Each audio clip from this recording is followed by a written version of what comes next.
안녕하세요. 해피트리 TV에 오신 것을 환영합니다. 재미있는 프로그램이 많이 준비되어 있어요.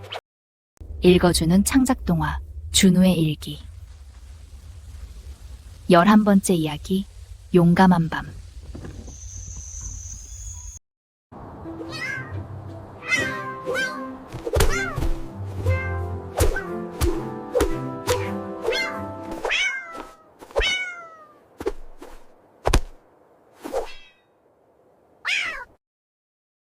일곱 살 준우는 아빠 손을 꼭 잡았어요.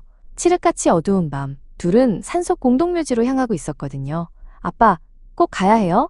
준우의 목소리가 나뭇잎처럼 살짝 떨렸어요. 바람이 휙 불자 나뭇잎들이 와스스 소리를 냈어요. 꼭 누군가 뒤에서 따라오는 것만 같았죠. 준우는 무서운 마음에 자기도 모르게 아빠 등 뒤로 쏙 숨어버렸어요. 아빠가 걸음을 멈추고 준우를 돌아보았어요. 준우야, 무서운 건 당연한 거야. 하지만 무서움을 마주볼 수 있는 건 아주 용감한 거란다. 아빠의 목소리는 밤처럼 낮고 따뜻했어요. 드디어 묘지에 도착했어요. 달빛 아래 비석들이 조용한 그림자처럼 서 있었어요. 준우의 심장이 쿵쾅쿵쾅 마치 작은 북처럼 세차게 울렸어요. 아빠는 준우의 어깨를 감싸 안으며 말했어요.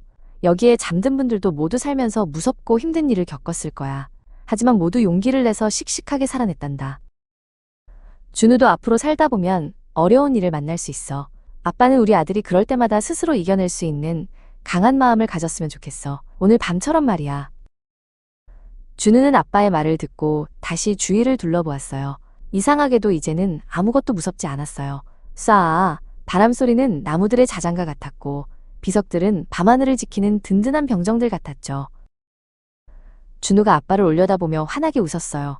아빠, 이제 안 무서워요. 제 마음속에 용기가 생겼어요. 아빠는 그런 준우를 번쩍 안아 올렸어요.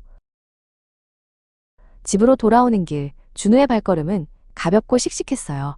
이제 준우는 어둠이 아니라 아빠 손전등이 비추는 밝은 길과 밤하늘에 반짝이는 별님들을 보고 있었어요.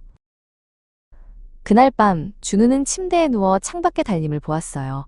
오늘 밤의 무서움은 마음속에 심어진 작은 용기의 씨앗이 되었어요. 아빠가 주신 세상에서 가장 특별하고 용감한 선물이었죠.